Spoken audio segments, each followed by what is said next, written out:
આ ગુનો છે એને ડિટેક્ટ કરવા માટે થઈને અમારી સ્થાનિક ઈડર પોલીસની ટીમ તેમજ એલસીબી અને એસઓજીની વિવિધ ટીમો સીસીટીવી ફૂટેજ તથા ટેકનિકલ સર્વેલન્સ અને હ્યુમન ઇન્ટેલિજન્સના માધ્યમથી ગુનો શોધવા માટે પ્રયત્નશીલ છે. હત્યા કરવાનું કારણ હાલ સુધી સામે આવેલ નથી, પરંતુ કોઈ જે છે મંદિરમાંથી કોઈ પણ પ્રકારનું દાગીના કે કોઈ માલ મત્તાની ચોરી કરેલ નથી, એટલે જે હત્યારા છે એનું ઇન્ટેન્શન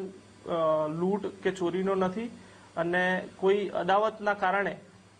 હાલ આ હત્યા થઈ હોય તેવું અનુમાન લગાવી શકાય.